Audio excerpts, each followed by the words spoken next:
Assalamualaikum warahmatullahi wabarakatuh. Sahabat beriman, Israel tidak menyangka kalau kelompok militan Hamas akan melakukan serangan ke wilayah mereka. Huru-hara pun kembali memuncak. Aksi saling serang terjadi antar keduanya. Perang Israel versus Hamas Palestina pecah dan semakin memanas. Tapi mengapa? Baru sekarang Hamas berani menyerang Israel di wilayah kekuasaannya. Benarkah perlawanan Hamas telah diprediksi akan terjadi? Tonton video ini hingga akhir agar tidak sesat.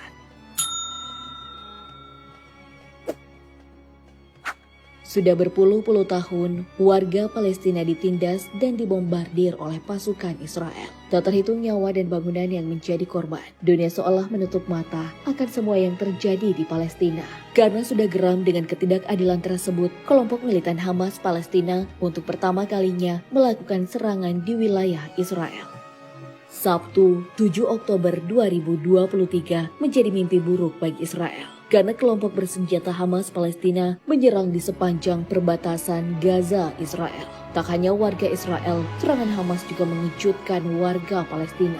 Serangan Hamas sebenarnya bukanlah serangan mendadak. Mereka sudah merencanakannya dengan matang dan bisa dikategorikan sukses. Mereka memilih hari Sabtu karena hari itu diperingati sebagai Hari Raya Sabat Yahudi, yang artinya banyak orang Israel menghabiskan waktunya bersama keluarga di rumah ataupun di sinagoga. Sebagian lainnya memilih bertemu dengan kawan-kawannya. Mereka tak akan menyangka bahwa pada pukul 6.30 waktu setempat, Hamas meluncurkan sekitar 2.000 hingga 5.000 roket ke arah Israel, termasuk Tel Aviv dan Yerusalem.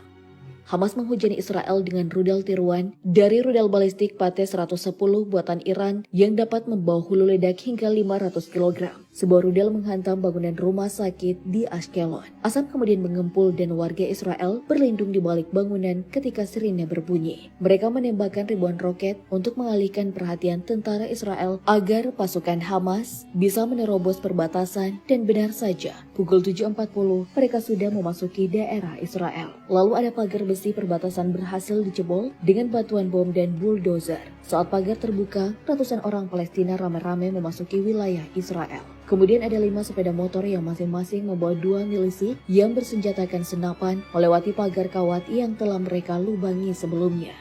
Di video lain terlihat tank Merkava Mk4 yang disebut-sebut sebagai tank paling canggih di dunia berhasil dibakar oleh Hamas menggunakan peluru kendali anti-tank dan granat yang dijatuhkan oleh drone. Itu baru serangan militer dalam skala kecil, tapi sudah mampu membuat Israel ketar-ketir. Anggota Hamas pun keluar dari Gaza dan menyebar ke berbagai daerah. Daerah terjangkau yang mereka datangi adalah Ofakim, sebuah daerah yang terletak 22,5 km di timur Gaza. Di kota Sderot terlihat milisi berdiri di belakang mobil bak yang terbuka. Begitu juga di Ashkelon dan di wilayah Israel Selatan. Pasukan Hamas ternyata sampai di sebuah lokasi festival musik yang digelar di dekat Rein. Saat pasukan terjun payung sudah mulai terlihat, orang-orang di festival tersebut masih terlihat sangat enjoy menikmati musik sambil bergoyang, padahal sudah tampak para penerjun payung dari Hamas. Tiba-tiba suasana berubah, terdengar suara tembakan di mana-mana. Orang-orang berlarian berusaha menyelamatkan diri dari tembakan para milisi. Mereka teriak sambil ketakutan. Ada juga yang sampai terluka. Orang-orang di festival tersebutlah yang menjadi sandera kemudian dibawa Gaza. Tak hanya itu, di dalam video penyerangan tersebut terlihat warga Israel juga diserang roket yang membuat ratusan warga Israel meninggal. Media Israel per hari Senin 9 Oktober memberitahukan kalau ada 900 orang warga Israel yang meninggal, ribuan terluka, dan 100 orang diculik dan disandra. Saleh Al-Rauri, wakil kepala Biro Politik Hamas, menyatakan kalau Hamas menahan sejumlah tawanan Israel, termasuk pejabat senior militer Israel. Kejadian penyerangan tersebut membuat Perdana Menteri Israel, Benjamin Netanyahu, menyatakan perang secara terbuka pada hari Minggu 8 Oktober 2023. Serangan balasan pun dilakukan Israel lewat darat dan laut. Jet tempur Israel meluncurkan serangan ke Gaza. Salah satu sasaran mereka adalah tempat tinggal para pemimpin kelompok pejuang Hamas yang ada di jalur Gaza, termasuk Ayman Younis. Rumah Younis hancur dan ia meninggal terkena reruntuhan rumahnya. Bahkan keluarganya pun ikut meninggal. Serangan Israel tersebut akan terus dilakukan hingga Hamas bisa dilumpuhkan dan diusir dari Gaza. Serangan Israel kepada Palestina turut didukung secara terang-terangan oleh Amerika Serikat lewat pernyataan Joe Biden. Serangan Israel tersebut dikenal dengan Operasi Pedang Besi. Mereka melakukan pengeboman di Gaza dan menewaskan ratusan warga Palestina dan ribuan luka-luka. Gaza dikepung, listrik, makanan, dan bahan bakar. Semuanya tak diberi akses masuk atas perintah Menteri Pertahanan Israel, Yoav Gallant. Aneh tapi nyata, pasukan logistik Gaza, Palestina bisa-bisanya diatur oleh negara lain. Penyerangan Hamas ke Israel tentu punya alasan kuat. Mereka sangat geram ketika Israel mulai mengusik Masjid Al-Aqsa. Hamas menyebut penyerangan ke Israel adalah operasi Badai Al-Aqsa. Operasi yang juga disebut Operation Al-Aqsa Flood itu dilakukan sebagai bentuk pembalasan atas penodaan Israel pada Masjid Al-Aqsa di Al-Quds dan kekejaman Israel kepada warga Palestina selama bertahun-tahun. Salah satu bentuk penodaan yang dilakukan adalah polisi Israel melempar granat untuk membubarkan pengunjuk rasa yang berada di luar Masjid Al-Aqsa. Tindakan pun juga dikecam oleh Malaysia dan mendukung rakyat Palestina merdeka dan berdaulat. Tak hanya itu, kelompok ekstremis Israel yang menamai diri dengan Return to Temple Mount menawarkan bagi siapapun bisa menyembelih hewan di dalam Masjid Al-Aqsa akan dihadiah uang sebesar 20.000 shekel atau setara dengan 82 juta rupiah. Para polisi Israel juga pernah secara terang-terangan menyerang Masjid Al-Aqsa 2 kali dalam sehari. Para polisi Israel mendobrak pintu dan jendela untuk masuk ke dalam masjid. Mereka juga menangkap warga Palestina yang sedang beribadah di dalamnya. Kejadian tersebut membuat negara-negara Muslim mengecam tindakan tersebut.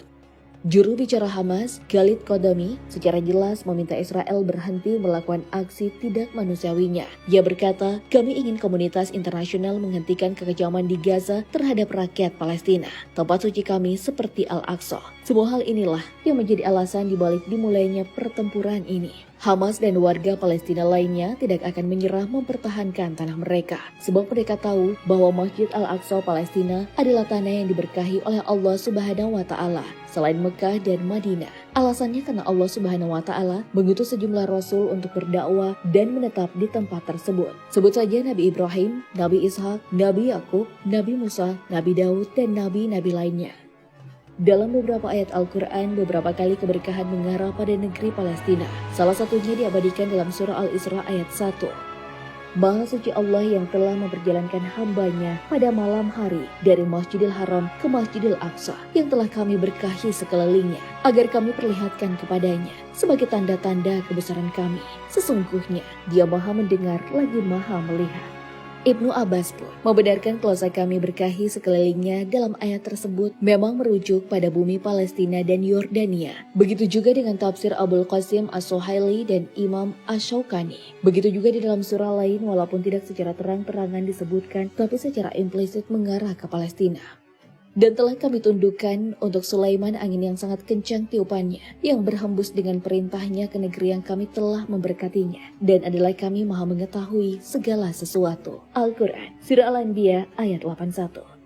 Jadi, sangat jelas alasan Hamas menyerang Israel dan warga Palestina yang tetap tinggal di tanah mereka walaupun bombardir senapan, bom, roket, dan pukulan setiap hari oleh Israel. Sahabat beriman, serangan Hamas Palestina dinilai berhasil menunjukkan kepada dunia bahwa kekuatan mereka mampu mengecoh kekuatan besar Israel dengan strategi yang tepat. Tentu bukan tak mungkin akan ada operasi Badai Al-Aqsa part selanjutnya untuk pembebasan Palestina dari kekejaman Israel. Allahu a'lam bishawab. Wassalamualaikum warahmatullahi wabarakatuh.